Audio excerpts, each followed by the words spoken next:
أعوذ بالله من الشيطان الرجيم بسم الله الرحمن الرحيم ولو بسط الله الرزق لعباده لبغوا في الأرض கண்ணியத்திற்குரிய அல்லாஹ்வின் அடியார்களே, சூரத்து ஷூராவை நாம் பார்த்து வருகின்றோம். அல்லாஹு தஆலா 32, 33, 34, 35 ஆகிய 4 வசனங்களையும் சேர்த்து ரப்புல் ஆலமீன் தனது வல்லமையை அடியார்களுக்கு நினைவூட்டும் விதமாக மீண்டும் ஒரு கட்டத்தை பேசுகின்றான். கடல்களில் மலைகளை போன்று மிகப்பெரிய பாறைகளை போன்று நிற்கக்கூடிய கப்பல்களிலே அடியார்களுக்கு அல்லாஹ்வினுடைய அத்தாட்சி இருக்கின்றது.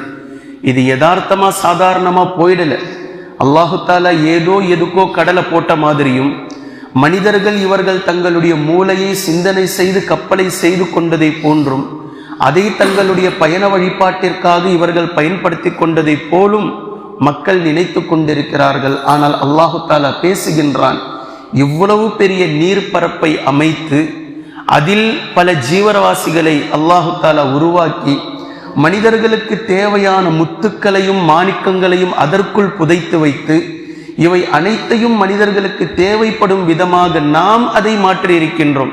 அது சும்மா ஒன்றும் அப்படியே உருவாகில்ல, அல்லது ஏதோ ஒன்றுக்காக அது உருவாகி இருந்து நீங்கள் அதை உருவாக்கி கொள்ளவில்லை. அதே போன்றுதான் கப்பலிலே நீங்கள் செய்யக்கூடிய பயணங்கள். எவ்வளவு பிரம்மாண்டமான கப்பலை நீங்கள் தயாரிக்கிறீர்கள். கிட்டத்தட்ட 7000 மனிதர்கள் வரை ஒரே நேரத்தில் பயணம் செய்யக்கூடிய அளவிற்கு பல மாதங்கள் சுற்றுலா செய்யக்கூடிய அளவிற்கு உலகத்தினுடைய பிரம்மாண்டமான கப்பல்களை மலைகளை போன்று, தரையின் மீது மலைகள் எப்படி ஒய்யாரமாக தெரிகின்றதோ இதே போன்று கடற்பரப்பில் மலைகளை போன்று கப்பல்கள் தெரிகின்றது. இதை நீங்கள் காண்கிறீர்கள். இதில் அல்லாஹ்வினுடைய அத்தாட்சி இருக்கின்றது என்று அல்லாஹ் பேசுகின்றான். இப்ப பேசிட்டு அல்லாஹு தஆலா பேசுறான் பாருங்க. அல்லாஹ் நாடி இருந்தால் கடல் மேல் வீசக்கூடிய காற்றோட்டத்தை அல்லாஹு தஆலா திருப்பி திசை மாற்றி நிறுத்தி வைத்திருப்பான். விசை ஈர்ப்பு, திசை ஈர்ப்பு, காற்று வீசக்கூடியது கப்பலுக்கு மிக முக்கியம். கப்பலுக்கு மட்டும் இல்லை, எல்லா வாகனத்துக்கும் முக்கியம். ஆனா அது காற்று மிதமான அளவில் வீசிக்கொண்டு இருப்பதினால் மக்கள் அதை பெருசா பொருட்படுத்துறதில்லை. அல்லாஹு தஆலா காற்றோட்டத்தை திசை மாற்றி அதை நிலைக்குலைய செய்தால் கடலின் மீது சொகுசாக பயணிக்கக்கூடிய உங்களுடைய கப்பல்கள் நிலை தடுமாறி அலை கழிக்கப்பட்டு அங்கேயே நிறுத்தப்பட்டுவிடும். எத்தனை கப்பல்கள் நங்கூரமிட்டு நிற்கிறது. கடல்ல போய்கிட்டு இருக்கிற நேரத்துல ஏன் நிப்பாட்டுறாங்க? போக முடியல. சரி, நிப்பாட்ட முடிஞ்ச அளவுக்கு தான் உங்களுடைய சக்தி இருக்கான, அதுவும் இல்லை. பல நேரங்களில் அலைகள் அதை கவிழ்த்து விடுகின்றது. ஒவ்வொரு பொறுமைசாலிகளுக்கும், அல்லாஹிற்கு நன்றி மறக்காமல் நன்றி செலுத்தி கொண்டிருக்கக்கூடிய ஒவ்வொரு நன்றியாளர்களுக்கும் இதில் படிப்பினை இருக்கின்றது என்று அல்லாஹ் பேசுகின்றான். அடுத்த வார்த்தையை அல்லாஹு தஆலா பேசுறான். அல்லது அல்லாஹு தஆலா அதிகமாக உங்களின் மீது கோபம் கொண்டு அந்த கப்பலை மூழ்கடிக்கவும் செய்து விடுவான். இவ்வளவு பிரம்மாண்டமாக நீங்கள் கிளம்புகிறீர்கள். காற்றை அனுப்பி கப்பலை நிற்க வைப்பது, கப்பலை தடுமாற செய்வது என்பது ஒன்று. மற்றொன்று, அந்த கப்பலை மூழ்கடிக்க செய்து விடுவான். இதுவரைக்கும் பல்லாயிரக்கணக்கான கப்பல்கள் மூழ்கடிக்கப்பட்டிருக்கின்றது.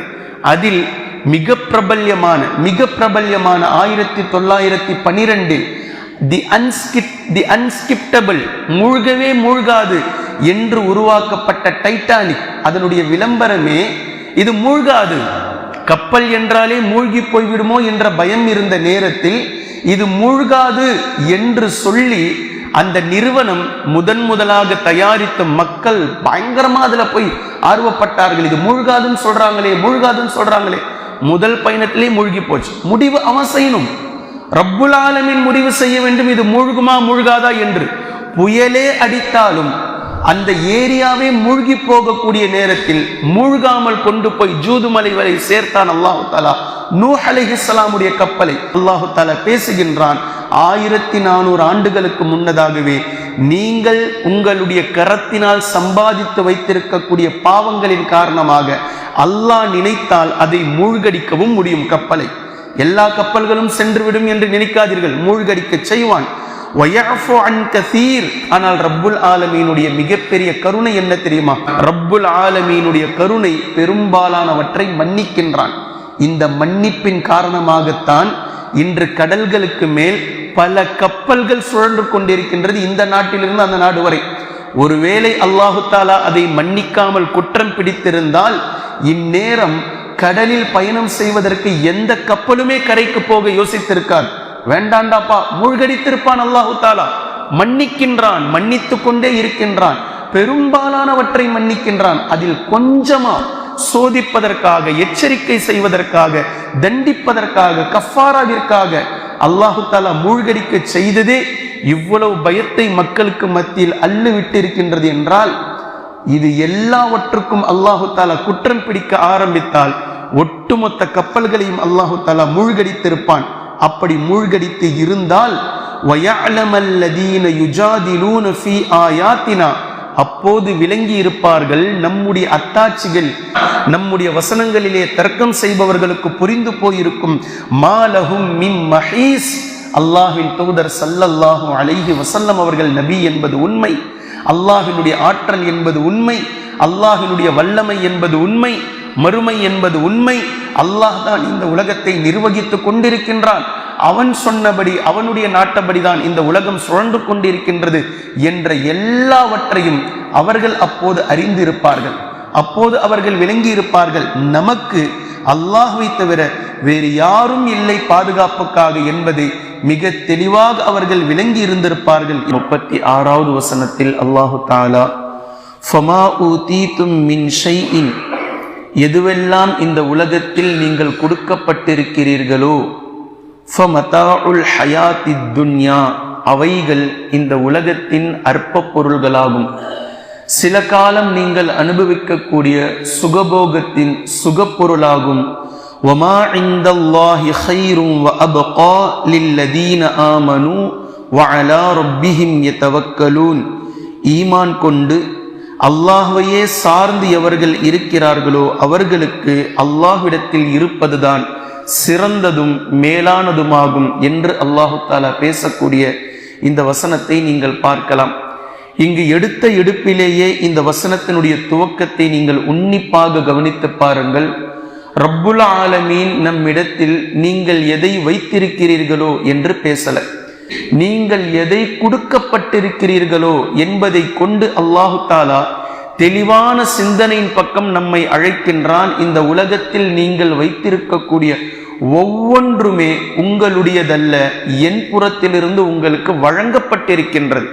அடுத்த வீட்டார்களுடைய அந்த பொருள் நம்மிடத்திலே அமானிதமாக ஒப்படைக்கப்பட்டால் அந்த பொருளின் மீது எப்படி ஒரு பயம் வருமோ, அது பக்கத்தில் நாம் வேறு ஒரு பொருளை கொண்டு சென்று வைக்கும் போது இது அதுல உரசிடக்கூடாது, பெருக்கும் போது அது சுத்தமா இல்லாம போயிடக்கூடாதுன்னு சொல்லி பார்த்து பார்த்து அவர் நம் இடத்தில் கொடுக்கப்பட்ட அமானிதத்தை, அந்த பொறுப்பை எப்படி நிறைவேற்றுவோமோ, இதே போன்று ரப்புல் ஆலமீன் இங்கு பேசுகின்றான். இந்த உலகத்தில் நீங்கள் வைத்திருக்கக்கூடிய அனைத்தும் ஒட்டுமொத்தமும் ரப்புல் ஆலமீனிடமிருந்து உங்களுக்கு கொடுக்கப்பட்டவைகள்.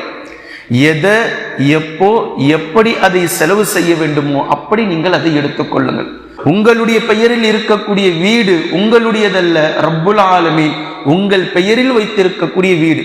நீங்கள் பதிவு செய்து வைத்திருக்கும் நிலம் உங்களுடையதல்ல, அல்லாஹு தாலா உங்கள் பெயரில் பதிவு செய்து வைத்திருக்கக்கூடிய நிலம் என்பதை அடிப்படையான சிந்தனையில் ஒவ்வொரு முஸ்லிமும் வந்தாக வேண்டும். அதை அல்லாஹு தாலா இங்கு பேசுகின்றான். ஃபமா ஊதீதும் மின் ஷைஇன், உங்களுக்கு கொடுக்கப்பட்டிருக்கக்கூடிய வஸ்துக்கள் நீங்கள் சம்பாதித்தவைகள் அல்ல, உங்களுக்காக நீங்களாக முயற்சி செய்து எடுத்துக்கொண்டவைகள் அல்ல. உங்களுடைய சம்பாத்தியமும் உங்களுடைய முயற்சியும் அதற்கு ஒரு காரணம், ஒரு உந்து சக்தி. ஆனால் கொடுத்தது ரப்புல் ஆலமீன். இதை நீங்கள் அடிப்படையாக விளங்க வேண்டும். இவைகள் ஃபமதாஉல் ஹயாத்தித் துன்யா, உலகத்தின் அற்ப பொருள்களாகும், உங்களுடைய ஒரு சுகபோகங்களாகும். ஆனால் வமா இந்தல்லாஹி கைரும் வ அப்கா லில்லதீன ஆமனு வ அலா ரப்பிஹிம் யதவக்கலூன், எவர்கள் ஈமான் கொண்டு அல்லாஹ்வையே சார்ந்து இருக்கிறார்களோ, அவர்களுடைய ரப்பையே சார்ந்து இருக்கிறார்களோ, அத்தகையவர்களுக்கு அல்லாஹ்விடத்தில் இருப்பதுதான் சிறந்ததும் மேலானதுமாகும். எப்படி நம்மளுடைய எண்ணங்களை தீற்றாம் பாருங்க அல்லாஹு தாலா.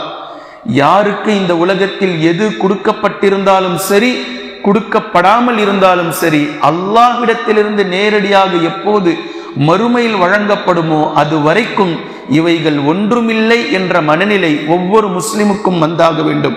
அதுவே நமக்கான சிறந்தது என்ற அடிப்படை சித்தாந்தம் நம்முடைய உள்ளங்களில் வேரூன்றப்பட வேண்டும். அல்லாஹ்வின் தூதர் ஸல்லல்லாஹு அலைஹி வஸல்லம் அவர்கள் இந்த உலகத்தில் கவலைப்பட்டார்கள். அந்த கவலையும் எதை பொறுத்து என்றால் மறுமை சிந்தனையை பொறுத்து. ஜிப்ரீல் அலைஹிஸ்ஸலாம் வரவில்லையே, வஹி வந்து சில நாட்கள் ஆகிவிட்டதே, என்ன கோபமோ, அல்லாஹு தாலா என் மீது என்ன கோபித்து கொண்டானோ, என்ன நடந்ததோ, நான் ஏதும் தவறு செய்து விட்டேனோ, நான் ஏதும் பாவம் செய்து விட்டேனோ என்ற கவலையில் இருக்கக்கூடிய அல்லாஹ்வின் தூதர் ஸல்லல்லாஹு அலைஹி வஸல்லம் அவர்களை பார்த்து அல்லாஹு தாலா பேசிய வசனம்தான் சூரத்துல் லுஹா என்ற சூரா.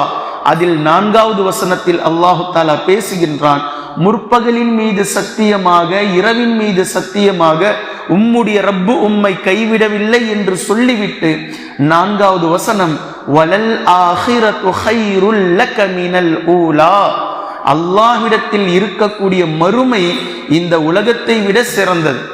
ஜிப்ரீல் அலைஹிஸ்ஸலாம் அவர்கள் வரவில்லை என்பதை கொண்டு நபி அவர்கள் கவலை கொண்டதற்கும், அல்லாஹு தாலா இந்த உலகத்தை விட மறுமையே உங்களுக்கு சிறந்தது என்று சொல்வதற்கும் என்ன கனெக்ஷன்? எது மாதிரியான கனெக்ஷன் இது? என்ன பேசுறான் ரப்புல் ஆலமீன்? இந்த உலகம் கவலைப்படுவதற்கு கூட தகுதியானதில்லை. உங்களுடைய கவலை மறுமையை கொண்டு இருக்கட்டும். ஜிப்ரீல் அலைஹிஸ்ஸலாம் அவர்கள் வராமல் இருப்பதற்கு பல காரணங்கள் இருக்கின்றது. அல்லாஹ் அதை நன்கறிந்தவன். நீங்களாக ஒன்றை கற்பனை செய்து கொண்டு நாம தப்பு பண்ணிட்டோமோ, நம்ம பாவம் பண்ணிட்டோமோ, அல்லாஹு தாலா கோச்சிக்கிட்டானோ, ஏன் இப்படி ஆயிடுச்சு என்ற சிந்தனைக்கு நீங்கள் செல்ல வேண்டாம். ரப்புல் ஆலமீன் இன்னும் உங்களுக்கு தர இருக்கின்றான். அதை நீங்கள் பொருந்திக் கொள்வீர்கள் இன்ஷா அல்லாஹ். வலசௌஃப யுஅதீக ரப்புக ஃபதர்லா, உங்களுடைய ரப்பு இன்னும் உங்களுக்கு தர இருக்கின்றான். பின்பு கடந்த காலத்தை நினைக்க சொல்கின்றான். எப்படி நீங்க பிறந்தீங்க அதை நினைத்து பாருங்கள், செல்வம் இல்லாமல் இருந்தீர்கள் அதை நீங்கள் நினைத்து பாருங்கள் என்பதையெல்லாம் அல்லாஹு தாலா பேசுவதை நீங்கள் பார்க்கலாம். இது முதலாவது இடம். பின்பு சூரத்துல் அலா அல்லாஹு தாலா பேசுகின்றான், பல் துஸிரூனல் ஹயாத்தத் துன்யா, என்றாலும் நீங்கள் உலக வாழ்க்கையை தான் தேர்வு செய்கின்றீர்கள், உலகத்தை தான் நீங்கள் தேர்ந்தெடுக்கிறீர்கள். வல் ஆகிரத்து கைரும் வ அப்கா, மறுமைதானே சிறந்ததும் மேலானதும். அல்லாஹ் தஆலா பேசுறான், உலகத்தையே நீங்கள் தேர்வு செய்கிறீர்கள், உலகத்தையே நீங்கள் தேர்ந்தெடுக்கிறீர்கள், உலகத்தையே முன்னிலைப்படுத்தி பேசுகின்றீர்கள், உலகத்தையே முன்னிறுத்தி நடந்து கொண்டிருக்கிறீர்கள், மறுமைதானே சிறந்ததும் மேலானதும் என்று அல்லாஹு தஆலா சூரத்துல் அலாவில் நீங்கள் பேசுவதை பார்க்கலாம். இதே போன்று சூரத்துல் அன்ஆமில் அல்லாஹு தஆலா பேசுகின்றான், வமல் ஹயாத்துத் துன்யா இல்லா லஇபு வ லஹு, இந்த உலக வாழ்க்கை விளையாட்டும் வீணும் தவிர வேறு எதுவும் இல்லை. இது ஒரு விளையாட்டு, இது ஒரு வீண், கொஞ்சம் நாள்ல அழிஞ்சு போயிடும். இதுல ரொம்ப மும்முரமெல்லாம் போகாதீங்க. வாழ்க்கைக்கு எவ்வளவு தேவையோ அதை மாத்திரம் எடுத்துக்கொண்டு மற்றதை அல்லாஹ்வின் பாதையில் கொடுத்து விடுங்கள். வலத்தாருல் ஆகிரத்து கைர், மறுமை நாள் தான், மறுமை வீடு தான் உங்களுக்கு சிறந்ததாகும். இது சூரத்துல் அன்ஆம். சூரத்துர் ரஹ்மான் பிரபல்யமான வசனம், பரிச்சயமான இடம். குல்லு மன் அலைஹா ஃபான் வயப்கா வஜ்ஹு ரப்பிக துல் ஜலாலி வல் இக்ராம், இந்த உலகமே ஒவ்வொன்றும் அழியக்கூடியது, ஒட்டுமொத்தமும் அழியாதது என்று எதுவும் இல்லை அல்லாஹ்வினுடைய திருமுகத்தை தவிர. வயப்கா வஜ்ஹு ரப்பிக, நபியே உம்முடைய ரப்புடைய திருமுகம் மட்டும்தான் மீதம் இருக்கும். துல் ஜலாலி வல் இக்ராம், அவன் மகத்துவமானவன், சங்கையானவன். அப்படிப்பட்ட ரப்புல் ஆலமீனுடைய முகம் மட்டும்தான் அழியாதது. அல்லாஹு தாலா பாதுகாக்க வேண்டும். அது மட்டும்தான் எஞ்சி இருக்கக்கூடியது. உலகம் ஒட்டுமொத்தமும் அழியக்கூடியது என்று அல்லாஹு தாலா சூரத்துர் ரஹ்மானில் பேசுகின்றான். சூரத்துன் நஹ்லிலே அல்லாஹு தாலா பேசுகின்றான், மா இந்தக்கும் யன்ஃபத், உங்களிடத்தில் இருக்கக்கூடிய ஒவ்வொன்றுமே அழியக்கூடியது. வமா இந்தல்லாஹி பாக், அல்லாஹ்விடத்தில் இருக்கக்கூடியது மட்டும்தான் எஞ்சி நிற்கக்கூடியது. இது சூரத்துன் நஹ்லுடைய வசனம். சூரத்துல் அன்கபூத்தில் அல்லாஹு தஆலா பேசுகின்றான், வ இன்னத் தாரல் ஆகிரத லஹியல் ஹயவான், மறுமை தினம்தான் நிலையானது என்று பேசுகின்றான். இது சூரத்துல் அன்கபூத் சூரத்துல் இஸ்ராவிலே அல்லாஹு தஆலா பேசுகின்றான், வமன் அராதல் ஆஹிரத வஸஆ லஹா. அல்லாஹு தஆலா நம்மை இந்த ஜமாத்தில் சேர்க்கட்டும். எவர் ஒருவர் மறுமையை நாடி செல்கிறாரோ அவரே அல்லாஹ்விடத்தில் வெற்றி பெற்றவர். இந்த உலகத்தில் படைக்கப்பட்டு உலகத்தை கண்டும் காணாமல் விட்டுவிட்டு உலகம் எது தேவையோ, அல்லாஹ் எவ்வளவு ஹலால் என்று சொன்னானோ ஹலாலில் மாத்திரம் கை வைத்து ஆசைகளை அலைப்பாய விடாமல், எண்ணங்களை சிதற விடாமல், எவ்வளவு தேவையோ அதை மாத்திரம் இந்த பொருளாதாரத்தில் நாம் செலவழித்து மறுமையை நோக்கி பயணம் செய்யக்கூடிய ஒவ்வொரு நபர்களுக்கும் அல்லாஹு தஆலா சொல்லக்கூடிய விஷயம், வமன் அராதல் ஆஹிரத, மறுமையை யார் நாடி செல்வாரோ வஸஆ லஹா, அவரே அல்லாஹ்விடத்தில் வெற்றி பெற்றவர் ஆவார் என்று சூரத்துல் இஸ்ராவிலே அல்லாஹு தஆலா பேசுகின்றான். இவை சூரத்து ஷூராவினுடைய இந்த 36வது வசனத்திற்கு சாம்பிள். குர்ஆன் முழுக்க இதை பற்றி அல்லாஹு தஆலா இன்னும் தெள்ள தெளிவாக வெவ்வேறு விதமாக வெவ்வேறு கோணங்களில் அல்லாஹு தஆலா பேசுகின்றான். இன்ஷா அல்லாஹ் இவை இப்போது இந்த வசனத்திற்கு போதுமானது. 37வது வசனத்தில் இன்னும் 2 நற்குணங்களை கொண்டு அல்லாஹு தஆலா பேசுகின்றான். வல்லதீன யஜ்தனிபூன கபாயிரல் இஸ்மி வல் ஃபவாஹிஷ். அல்லாஹு தஆலா எதை தடுத்து வைத்திருக்கின்றானோ அந்த பெரும்பாவங்களை விட்டும் மானக்கேடான ஈனச் செயல்களை விட்டும் அவர்கள் தங்களை தற்காத்து கொள்வார்கள். இது ஒரு மிகப்பெரிய ஒரு பண்பு. அல்லாஹு தஆலா எதை தடுத்து விட்டானோ அது ஏற்கனவே சொல்லப்பட்டு விட்டது. 1400 ஆண்டுகளுக்கு முன்னதாகவே எது ஹராம், எது பாவம், இதை அல்லாஹ் வெறுக்கின்றான், இதன் பக்கம் நெருங்காதீர்கள், இதன் பக்கம் செல்லாதீர்கள், இதை செய்யாதீர்கள், இதன் பக்கம் கொஞ்சம் கூட யோசித்து கூட பார்க்காதீர்கள் என்று ஒவ்வொரு பாவங்களை பற்றியும் அல்லாஹு தஆலா எப்படி முஃமின்களுடைய உள்ளங்களுக்கு அதை வலியுறுத்த வேண்டுமோ, புரிய வைக்க வேண்டுமோ அதன் அடிப்படையில் சொல்லிவிட்டான். எனவே ஒரு முஃமின் பாவம் என்று தெரிந்தால் அதிலிருந்து தூரமாக சென்று விடுவார். அல்லாஹ்வின் தூதர் ஸல்லல்லாஹு அலைஹி வஸல்லம் அவர்களை பற்றி ஆயிஷா ரலியல்லாஹு அன்ஹா அவர்களிடத்தில் கேட்கப்பட்டது. அப்போது ஆயிஷா ரலியல்லாஹு அன்ஹா அவர்கள் கூறினார்கள், கஷ்டமான ஒன்றையும் லேசான ஒன்றையும் நபி ஸல்லல்லாஹு அலைஹி வஸல்லம் அவர்களுக்கு முன்னால் வைத்து எதை நீங்கள் தேர்வு செய்வீர்கள் என்று கேட்டால் அல்லாஹ்வின் தூதர் ஸல்லல்லாஹு அலைஹி வஸல்லம் அவர்கள் எப்போதும் இலகுவானதையே தேர்வு செய்வார்கள். மக்களுக்காக, உம்மத்துக்காக, சமூகத்துக்காக இலகுவானதையே தேர்வு செய்வார்கள். எப்போதும் கடினமானதை தேர்வு செய்ய மாட்டார்கள். ஆனால் அது பாவமாக இருக்கக்கூடாது.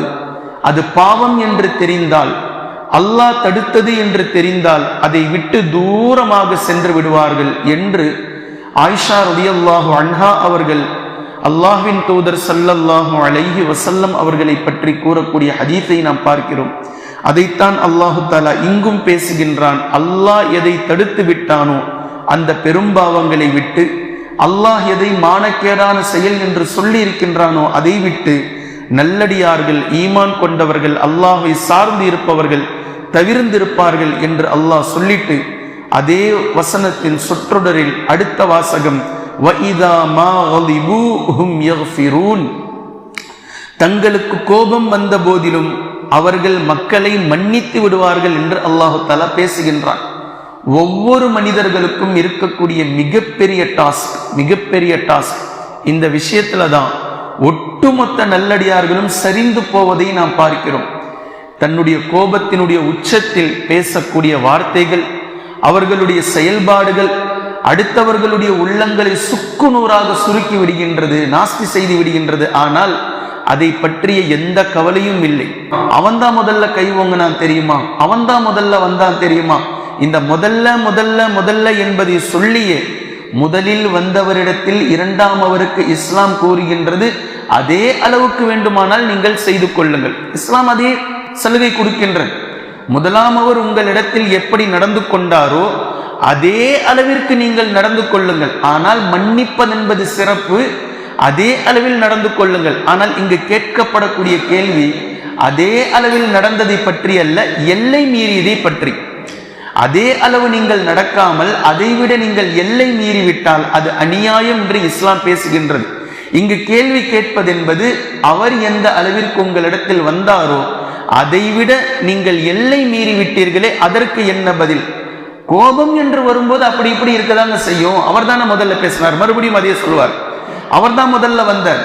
முதலில் பேசியவர் என்பதில் வைத்து இவர் எல்லை மீறியதை கூட நியாயப்படுத்தக்கூடிய மனிதர்களை நாம் இங்கு பார்க்கிறோம். அல்லாஹு தாலா இங்கு பேசக்கூடிய விஷயம் அவர்களுக்கு கோபம் வந்த போதிலும் அவர்கள் மன்னிப்பவர்களாக இருப்பார்கள். சூரா ஆலு இம்ரானில் நல்லடியார்களுடைய பண்பை பற்றி அல்லாஹு தாலா பேசும்போது வல் காலிமீனல் கைஸ வல் ஆஃபீன அனின் நாஸ், நல்லடியார்கள் தங்களின் கோபத்தை மென்று விழுங்குவார்கள், தங்களுடைய கோபத்தை மென்று விழுங்குவார்கள், மக்களை மன்னிப்பவர்களாக இருப்பார்கள், மன்னித்து விடுவார்கள் என்று அல்லாஹு தாலா பேசுகின்றான். ஒவ்வொரு இறை தூதர்களுடைய செயல்களிலும் நீங்கள் எடுத்து பாருங்கள். மக்கா வெற்றி அடைகின்றது. நபி ஸல்லல்லாஹு அலைஹி வஸல்லம் அவர்களுடைய கண்களுக்கு முன்னால் எண்ணற்ற மக்கள், யார் இவர்கள்? 20 ஆண்டுகளாக நபி ஸல்லல்லாஹு அலைஹி வஸல்லம் அவர்களை வசைப்பாடியவர்கள். ஹம்ஸா ரலியல்லாஹு அன்ஹு அவர்கள் உட்பட தனக்கு நெருக்கமான பல நபி தோழர்களை பத்ரிலும் உஹதிலும் ஏனைய போர்களிலும் கொன்று குவித்தவர்கள் கண்களுக்கு முன்னால் நிற்கிறார்கள். நபி ஸல்லல்லாஹு அலைஹி வஸல்லம் அவர்கள் ஒரே ஒரு பொது மன்னிப்பின் மூலம் லா தஸ்ரீப அலைக்குமுல் யௌம், இன்றைய தினம் பழிவாங்குதல் கிடையாது, ஒட்டுமொத்த நபர்களுக்கும் மன்னிப்பை நபி ஸல்லல்லாஹு அலைஹி வஸல்லம் அவர்கள் தங்களுடைய பெருங்கருணையான உள்ளத்தை கொண்டு மன்னிப்பை அன்பளிப்பு செய்தார்கள். பயந்து நடுங்கினார்கள். இன்றைய நாள் முஹம்மதின் கைவசம் அனைத்தும் சென்று விட்டது, ஆட்சி அதிகாரம் ஒட்டுமொத்தமும் சென்று விட்டது, அவர் நினைத்தால் நம்மை என்ன வேண்டுமானாலும் செய்யலாம் என்ற அதிகாரமும் ஆட்சியும் வந்ததற்கு பின்னால் அல்லாஹ்வின் தூதர் ஸல்லல்லாஹு அலைஹி வஸல்லம் அவர்கள் மன்னித்தார்கள். யூசுப் அலைஹிஸ்ஸலாமுடைய கடைசி நிலை என்ன? ஆட்சி அதிகாரத்தில் அமர்ந்திருக்கிறார்கள், தங்களுடைய சகோதரர்கள் தங்களுக்கு முன்னால் கை கட்டி நின்று கொண்டிருக்கிறார்கள், தங்களுடைய சூழ்ச்சிகளை ஒத்துக்கொள்பவர்களாக இருக்கிறார்கள். யூசுப் அலைஹிஸ்ஸலாம் அவர்கள் நினைத்தால் என்ன வேண்டுமானாலும் செய்யலாம், அவர்களை எப்படியும் தண்டிக்கலாம். ஆனால் யூசுப் அலைஹிஸ்ஸலாம் சொன்ன வார்த்தை லா தஸ்ரீப அலைக்குமுல் யௌம், இன்றைய தினம் பழிவாங்குதல் கிடையாது. நான் ஒன்றும் அறியாத வயதில் எனக்கு நீங்கள் சூழ்ச்சி செய்தீர்கள், காழ்ப்புணர்வின் காரணமாக, பொறாமையின் காரணமாக. ஆனால் யூசுப் அலைஹிஸ்ஸலாம் அவர்கள் தங்களுடைய ஒட்டுமொத்த சகோதரர்களையும் மன்னித்தார்கள். இதே வார்த்தையைத்தான் அல்லாஹ்வின் தூதர் ஸல்லல்லாஹு அலைஹி வஸல்லம் அவர்கள் மக்கா வெற்றியின் போது சொன்னார்கள். லா தஸ்ரீப அலைக்குமுல் யௌம், இன்றைய தினம் பழிவாங்குதல் இல்லை, மன்னிப்பது. இது நபிமார்களுடைய உன்னதமான குணம், உயர்ந்த குணம், மன்னித்து விடுவது. எனவே கண்ணியத்திற்குரிய அல்லாஹ்வின் அடியார்களை, நீங்கள் பேசுகிறீர்களோ பேசாமல் இருக்கிறீர்களோ, உங்களுடைய உள்ளம் எவ்வளவு காயப்பட்டிருக்கின்றது, அதற்குள்ளாக நாம் வரவில்லை, அதற்குள் நாம் செல்லவில்லை. ஆனால் மன்னித்து விடுங்கள், மன்னித்து விடுங்கள். அந்த குற்றத்தை பிடித்து வைத்துக் கொண்டு இருக்காதீர்கள், மன்னித்து விடுங்கள். இது நபிமார்களுடைய உயர்தரமான பண்பு. சஹாபாக்கள் பலதரப்பட்ட நேரங்களில் பல சஹாபாக்களை மன்னித்திருக்கிறார்கள்.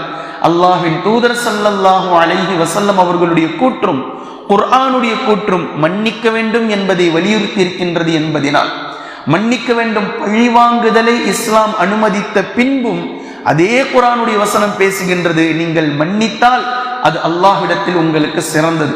கடைசியாக அல்லாஹு தஆலா பேசக்கூடிய மன்னிப்பினுடைய சொற்றொடர்கள் இப்படி இருக்கின்றது குர்ஆனில். நீங்கள் ஒரு தவறை செய்து விட்டீர்கள், நீங்கள் ஒரு பாவத்தை செய்து விட்டீர்கள், நீங்கள் மார்க்கத்தில் எல்லை மீறி விட்டீர்கள், அத்துமீறி விட்டீர்கள். இதை உங்களை படைத்த ரப்புல் ஆலமீன் உங்களை தண்டிக்க வேண்டும் என்று நீங்கள் விரும்புவீர்களா, அல்லது மன்னிக்க வேண்டும் என்று நீங்கள் விரும்புவீர்களா? நீங்கள் செய்துவிட்ட பாவங்களை அல்லாஹ் மன்னிக்க வேண்டும் என்று நீங்கள் விரும்புகிறீர்கள் என்றால் உங்களுக்கு பிறர் செய்த அநியாயங்களையும் நீங்கள் மன்னிப்பதுதானே மரபு, அதுதானே உயர்வான குணம், அதுதானே உயர்ந்த உள்ளம். அதை நீங்களும் செய்யுங்கள் என்று அல்லாஹு தஆலா அவனுடைய தயால குணத்தை நமக்கு உதாரணமாக காட்டி நம்முடைய குணத்தை அல்லாஹு தஆலா விரிவாக்கம் செய்கின்றான். எனவே இந்த இடத்திலும் நல்லடியார்களை பற்றி அல்லாஹு தஆலா பேசுவது இதுதான். அவர்களுக்கு கோபம் வந்த போதிலும் அவர்கள் பிறரை மன்னிப்பவர்களாக இருப்பார்கள் என்று 37வது வசனம் பேசி காட்டுகின்றது. இன்னும் அதனை தொடர்ந்து அடுத்தடுத்த வசனங்கள் முஃமின்களுடைய நற்பண்புகளை பற்றி தொடர்ந்து பேசிக்கொண்டே செல்கின்றது. இன்ஷா அல்லாஹ் அதில் அல்லாஹு தஆலா என்ன பேசுகின்றான் என்பதை தொடர்ந்து நாம் பார்க்கலாம். குர்ஆனையும் ஹதீஸையும் தெளிவாக விளங்கக்கூடிய நன்மக்களாகவும் அதை நடைமுறைப்படுத்தக்கூடிய மக்களாகவும் அல்லாஹ் நம்மை ஆக்குவானாக. சுப்ஹானக அல்லாஹும்ம பிஹம்திக அஷ்ஹது அல்லா இலாஹ இல்லா அன்த அஸ்தக்ஃபிருக வ அத்தூபு இலைக்.